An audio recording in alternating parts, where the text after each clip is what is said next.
does he do? He might go all the way. He gives it a ride. It's a chance. It'll be a goal. Beauty, buddy. It's going to roll through. He can. Come at the moment. Come at the champion.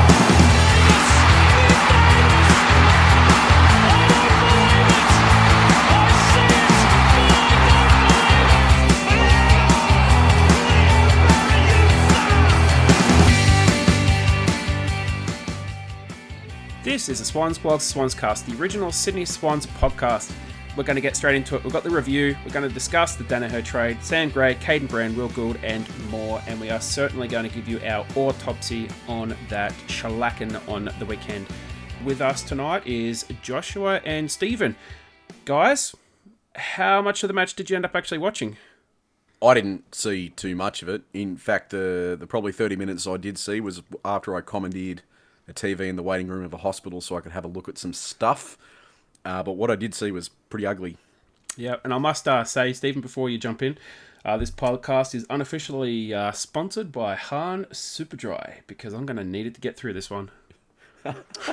Well, Justin, I was so tragic. I actually watched it live, recorded it, watched it a second time just to analyse the Swans, and sadly, I was nothing but disappointed. What could you possibly biggest analyse? football nerd in Tasmania, right there.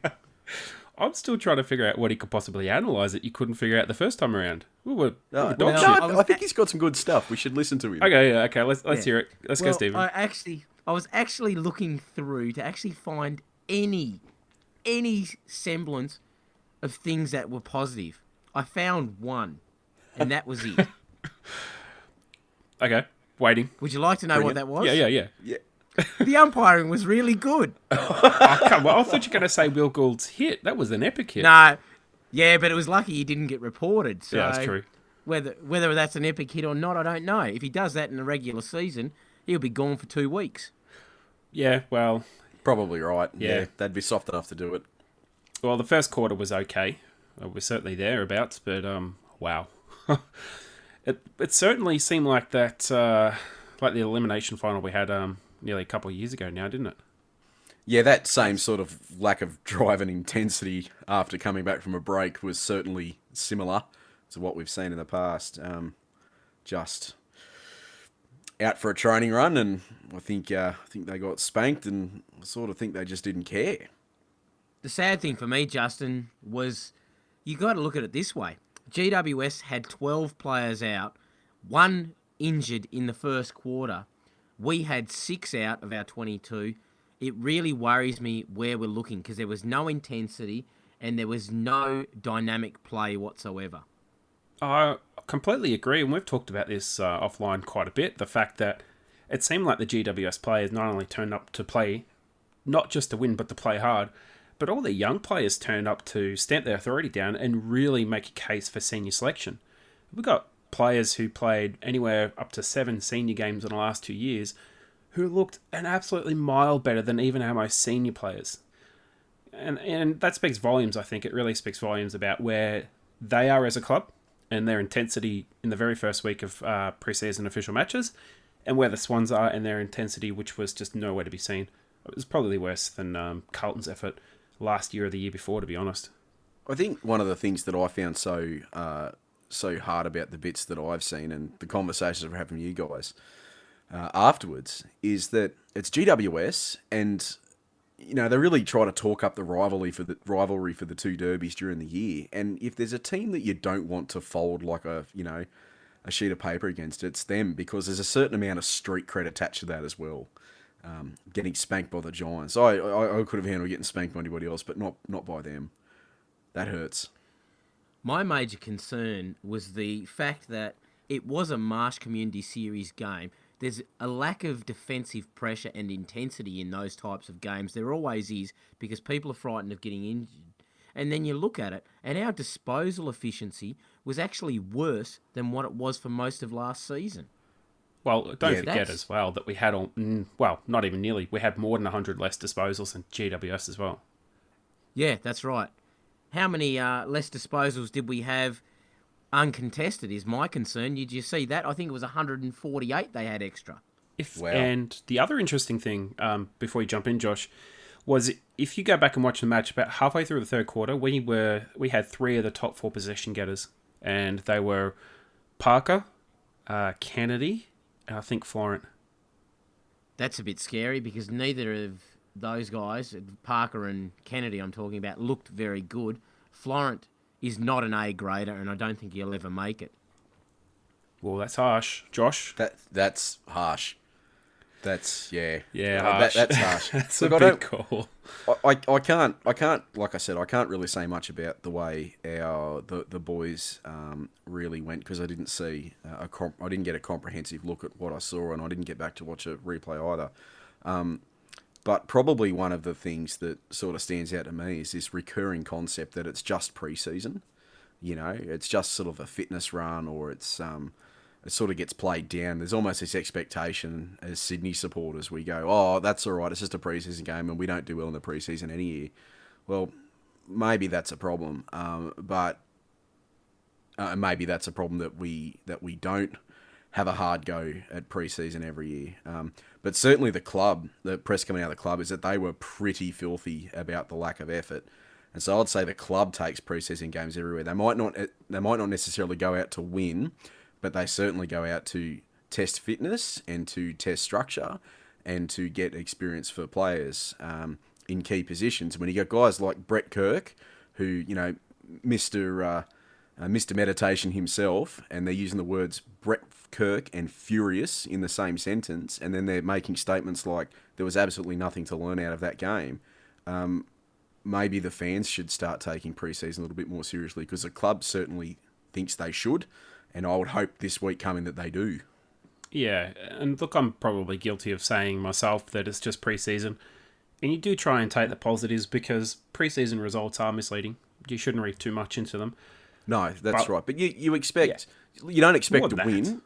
You don't expect to win. You just expect like some competitive sort of effort and to see them test some stuff. Well, we didn't test anything. No. And it wasn't competitive at all. No, and I think the senior players, again, and this has been a recurring theme, it was certainly last year and a fair bit of the season before, the senior players really just let the team down and they didn't lead from the front at all. And like for me, when I'm watching a preseason match, I don't really care about the result. I just want to see who's improving, who's playing, what works, what doesn't work, if they're trying something different. And you're right, you couldn't see if they're trying something different because, quite frankly, they were beaten in every single facet of the game possible. They were completely dominated in ruck, completely dominated in forward line, completely dominated in defence, completely and utterly smashed in midfield. And we're not talking by quality players, we're talking by GWS's B and C graders. We're giving pretty much what was almost an A-grade midfield of ours an absolute hiding. Agreed. And how is it that a player like Green comes into the team, gets 21 disposals, 4 tackles and 2 goals in his first match at that level? Now, that's a bit beyond what you would expect a junior to come in and get. You compare that to Stevens, for us, what did he do? I think he got 13 possessions, no tackles, and I think he only went at 40% for his efficiency. Yeah. It's weird, really. Like the way they've been recruiting over the last couple of years. Green was an academy selection for them, wasn't he? He was, but that shouldn't matter. It's his first game at that level. He was playing on guys that have years of experience, and then he comes out and does that. You had guys... that level was NEFL level.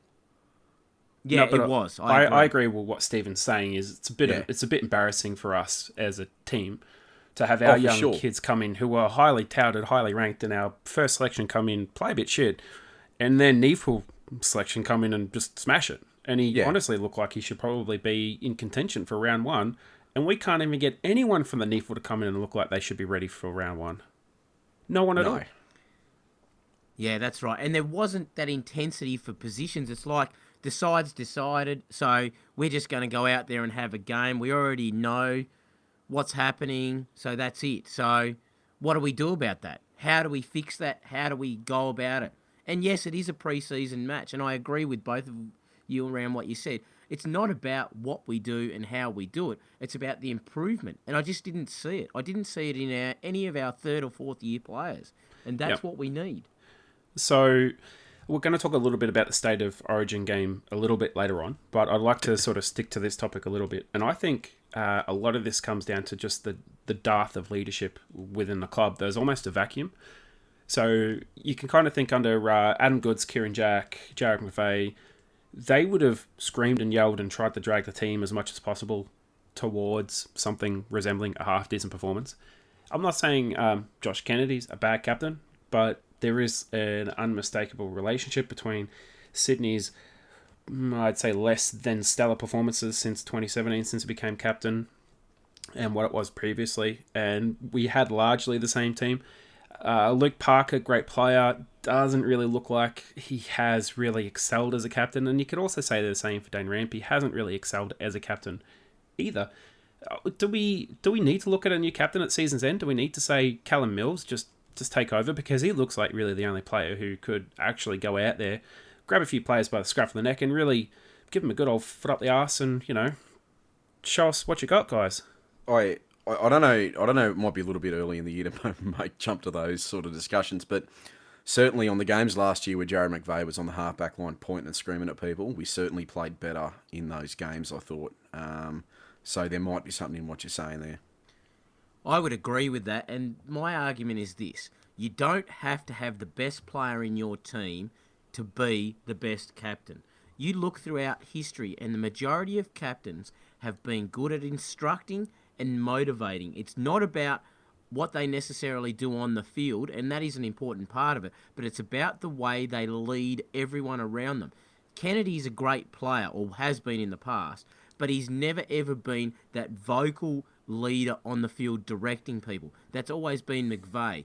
You look at Rampe. Rampe is very similar. He's a great player on the field, but he's not someone who actually directs and leads. Parker's essentially the same type of player again.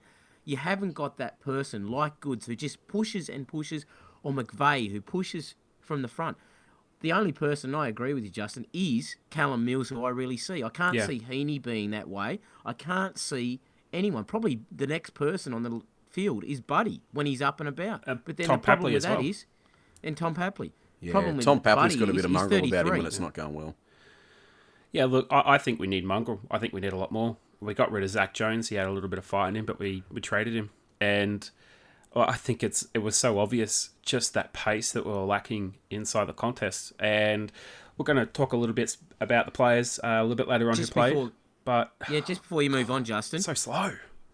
The one thing that you actually have around Papley that concerns me is he can actually be quite negative towards his teammates. A beer. Yes. Yeah. So that was Hahn Super Dry coming in there for you. Yeah. We'll give you an ad there. And we'll go Unofficial back to sponsorship. Papley. The unofficial sponsorship. We'll go back to Papley there. Papley can be quite negative towards his teammates if it's not going in his own favour. And that's a concern around his leadership. Yeah, that's a really good point. Look, let's talk about some of the improvers from the game. It's kind of hard to be honest because it's only the recruits who look good.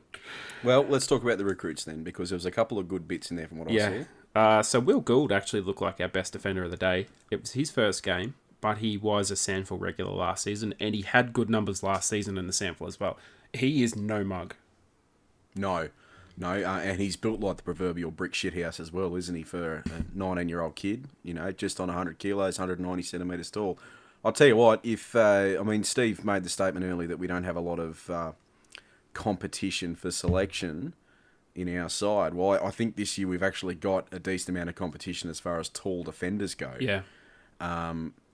With Mayborn back from his knee reco, I would hope he gets a debut this year to see what he's actually got. Will Gould just looks the goods. I reckon he'll be a round one debut based on that one game so far. Lewis, the Pelican, he might want to look out because he's got some competition for his spot now. Mate, a rusted spoon would do a better job than him in defence. The one concern I have around Will Gould, and don't get me wrong, I've put him in my fantasy team. I think he's going to be an absolute gun. And it's one thing that Dermy was talking about the other day with him.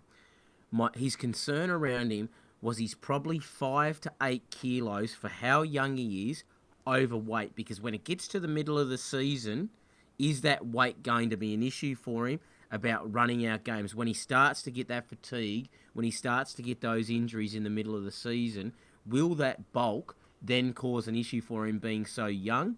And it's all well and good now to have that bulk coming up against fresh bodies, but when he starts to tire, is that going to be a concern? And Dermy thought it would be.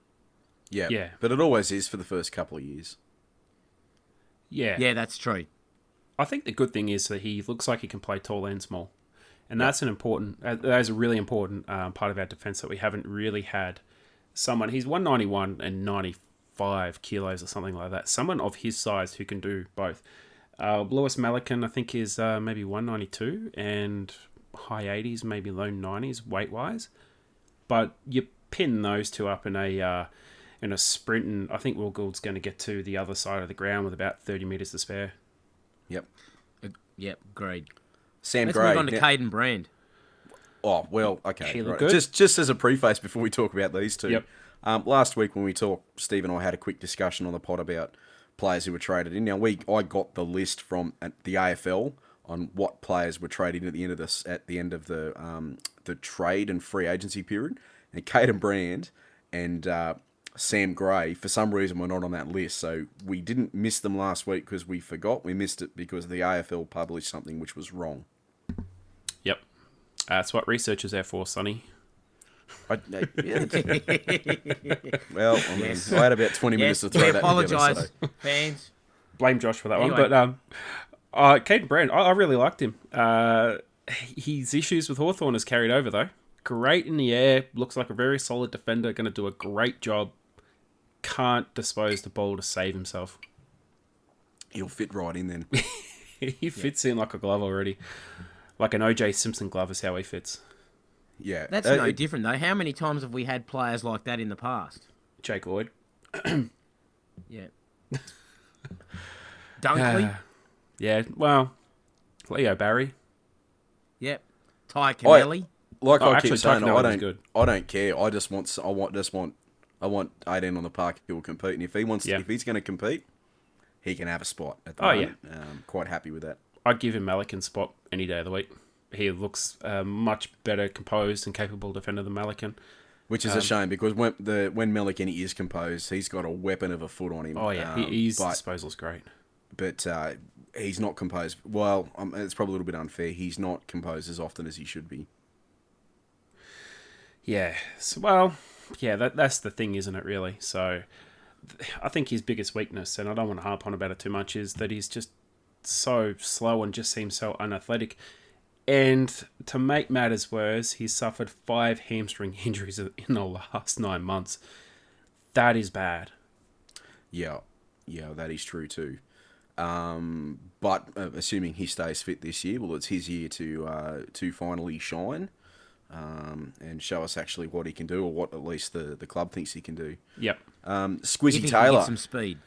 If he can get some speed. He's not going to get any speed with those 5 hamstring injuries. Probably not. But yeah, Squizzy Taylor, lead us in, Squizzy Josh. Taylor, my favourite pickup for the end of last year. How did he look? Fast. Very, very fast. Probably a bit too fast with the disposal too. But hey, Yeah. he fits in. He's just like a mold, man. Straight into the team. Yeah. No, Josh? I think he'll be a round oneer. Yeah, he butchers it like no tomorrow, so he's round 1 for sure. Yeah, but he He's played going better to than that when be. he was with the Lions. He's going to be a Zach Jones, but I don't reckon he'll be as committed, and I actually didn't think that he was that good, to be honest. I actually would have said out of all of our recruits, he would have been the one. So out of Brand, Gray and Taylor, he was the worst of the 3. Probably, yeah. I'll go with that. But hey, let's talk about Gray. Sam Gray. He looked genuinely pissed off. He actually looked really, really pissed off. I don't blame him, to be honest. Tell me more.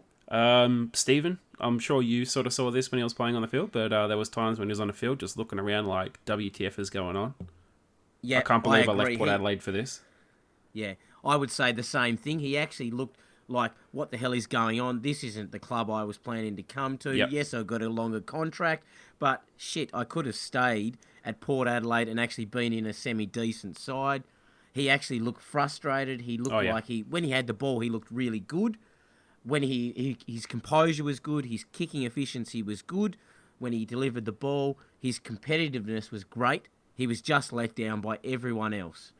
Yeah, and he's going to slot straight in for Ben Ronk. I literally can't see Ben Ronk playing with Taylor and Gray in the team. It just can't happen. He's definitely another one who will be under the pump big time this year to hold a spot on the list, which is a shame because after his 7-goal effort that night at the MCG, I think we all kind of thought, oh, gee, they're onto something here, but we've only really seen it once since with another 5-goal effort. But 5 goals against Geelong. Yeah, that's right. But look, it's just a shame because he was so exciting. He just seems to be such a one-dimensional player, only really capable of playing a forward pocket role, like a really, really small forward role, and just can't sort of deal with what the demands are for him up the field. Yeah, but again, it's this thing we do. We take people out of their preferred position and stick them somewhere else. He's never played well in the midfield for us. We keep chucking him in there thinking that his speed is going to give us something, but it just overloads him. He gets confused and coughs up the ball. If he's a forward pocket, just stick him in the forward pocket. I feel like I'm watching Brandon Jack being stuffed in the forward pocket instead of the midfield all over again with him. Well, look, it's the... I know you want to jump in here, Stephen, but look, it's something we've discussed over the last couple of years. We saw that with Brandon Jack. We saw it with Rose. Rose had a couple of good games in the seniors. It looked like he could actually turn himself into a decent role-playing player. Sometimes kind of got the bad sort of end of the deal. Other times he just didn't perform at all. But Ben Ronk is... they're trying to do the Tom Papley thing to him. Papley started in the forward line into the midfield. Ronk started in the forward line into the midfield. Kieran Jack, forward line into the midfield. McVeigh was a tagger who went back in defence. I know he's a bad example, but they're trying to mould these specific players to do something. And the reason being is because that midfield is so freaking slow that they need the pace in the midfield.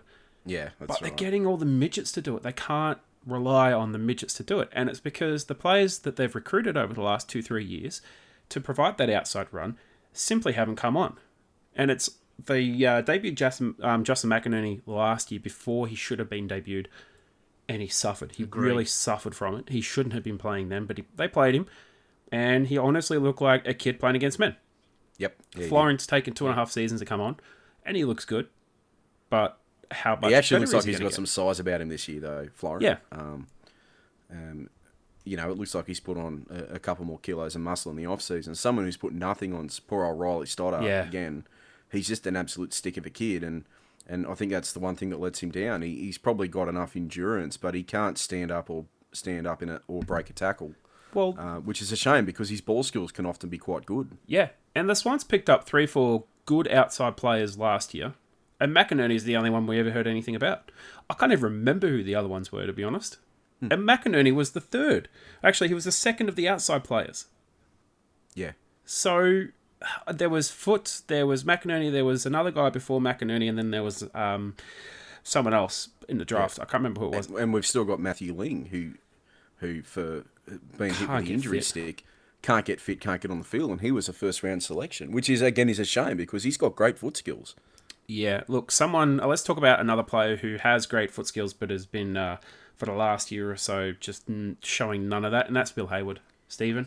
Oh, my God. Will Hayward. Seriously. Oh. Anyway. Tell us what Will you Hayward. really think, Stephen. So, Will, listen, mate. You, 2 years ago, you were up there. You were really shining in my eyes. I actually thanks, really Stephen. liked you. Yeah. I like you too, buddy. Thanks, mate. But then the problem has been you've had some injuries, I understand.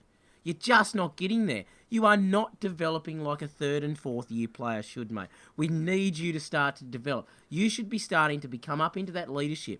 Your horse's favourite player, and yet you get picked for no reason. You looked so out of touch in this game, it was unbelievable. If you get picked in this first round coming up, and if you don't show anything against North Melbourne this weekend, there is something seriously wrong with our selection policy because you haven't looked good for at least 6 months. I'm sorry to say, but that's the way it actually is. Sorry, honestly, I can't disagree at all. No, but he hasn't looked good for 6 months. He hasn't played for 6 months for a start. And most of last season, he played with torn cartilage in one of his hips, which made him look like made him look like a busted spider when he was trying to run and kick. So just But Josh, why was he playing like that? Well, why was he playing like that? Because playing injured players is what we do. Yeah, and players put their hands up to play. They go, I can play through this. Just give me a jab and I'll play. My point is that it's probably a little bit early to start worrying about his form. I'd say go to round 6 and then see where we're at with him. And then you can but start you've got to worry. look at it. You've got to look at it. You just said the same thing about a couple of other players, and yet Will Hayward, who just keeps getting picked week after week, has probably been in the same boat. What did he actually achieve last year? He probably had 2 or 3 good games They're at the start entire of the season season he played, and the start of the season, and then it's just consistency. And I don't care whether he's playing poorly. It's about his intensity at the ball. And I'm sorry to say there was no intensity, and he was probably one of the guys that I was looking forward to seeing rise to that next level and actually show some intensity, especially considering supposedly he had a full pre-season this year and it was his first one. Now, if that's what he had after virtually full everyone pre-season, out there had a full pre-season though, so I can't I completely understand what you're saying, but I can't sit and go, Jesus, that bloody Wilbur, what's his friggin' story? My God, he's had a full pre-season, he played like that. Well, that was 2/3 of the people in the park, so it's like you can't point at that and say, well, Wilbur's stuffed. When they've all done it, you've got to wait and see whether there's a response to that, what they dished up on the weekend. Yeah, Well, agreed. Yeah. Well, But the Mr. last part Anderson, of it is- looks can be deceiving. Yes, but you've also got to look at it. How many games has he played? He's over a 50-game player now, and that's what we've got to be looking at. Oh, And yeah. don't forget that he actually kicked 50 goals faster than Franklin as well. Yes, that's Yeah, right. True. And since then, he has looked like a busted crab. There is no doubt about that. I don't think we should talk about Tom McCartan too much. He only really came back from, I don't even know what injury it was, to be honest. The Swans don't really talk much about the fitness of players. And at their rate, I wouldn't talk about the fitness of players given how they performed on the weekend. But Tom McCartan, he looked probably about the worst I've ever seen him in his, I still think he's a 3 defender. years. Oh, he's a defender. I still think hands he's a down. defender. A defender, easy. Yep, Yeah, agreed. I don't even know why they're playing forward. He has looked absolutely hopeless every time they put him as a forward. But as a defender, reads the ball, intercepts, looks a million times better than Malikan. Makes a few blunders, but who doesn't? You need to take Tom McCartan's set shot and give it to Will Hayward, because Will Hayward's got Agreed. the mark. You do remember the first time he played, right, against Hawthorn? Yeah, I know, but it was He had a one out of set the shot box. that he put on the full. Yeah, I know, but generally speaking, his set shots are pretty damn good. Yeah, because he doesn't have any. He doesn't get the full. Not many. Remember that one he kicked his first goal? He kicked off the ground when he was laying on the ground. Yeah. Do you remember that? Yep. Was that against the Pies? Yep. Yep. Yeah, that was the goal. That was a cracker. That was a great game. Yeah, that was good. Anyway, boys, I want to talk about one player Yep. that we haven't mentioned yet. And, well, it's actually 2, and I want to talk about 2, but the first one is our ruckman. Our ruckman that doesn't seem to get much of a go. Michael Knoll. He played 15 minutes on the weekend. Now, tell me, why in the world would you have Sam Naismith, Callum Sinclair and Michael Knoll there and only play one of them in the last quarter when it was completely gone and give him, it wasn't even 15 minutes, it was actually 12 minutes and 38 seconds he spent on the field. Yeah. Now, you tell me, because I actually timed it the second time I watched it, that's how long he was on the field for. Why would you bother doing that? Why wouldn't you play him in a 3-way rotation, especially considering Callum Sinclair is meant to be playing more forward than ruck this year? Yeah. Well, as it was, Callum Sinclair played a fair bit of ruck.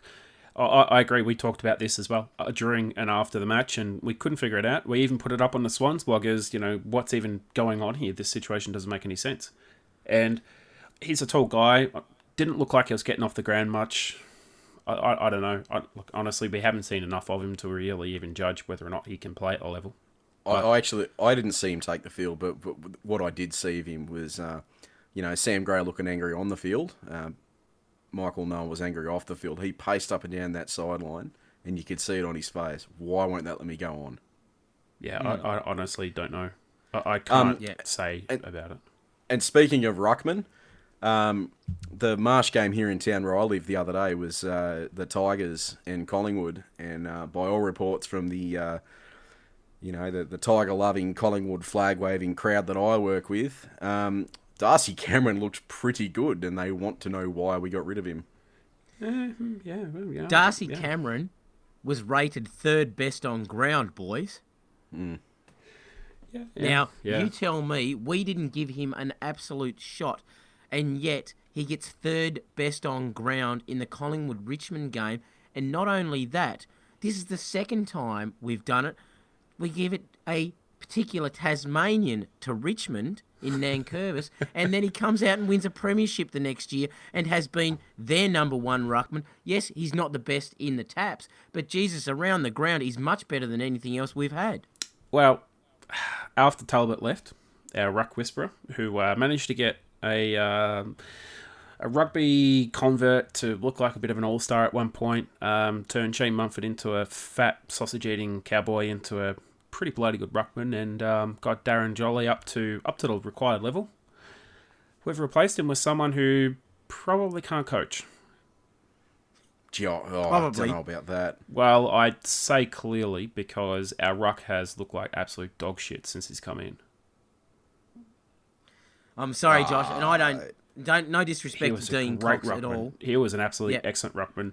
I just have to doubt his coaching credentials. credentials. It depends on which way you look at it, though, because if you're of the school that Callum Sinclair's done a pretty good job for what he's got to work with, you got to give some of that credit to his coach as well.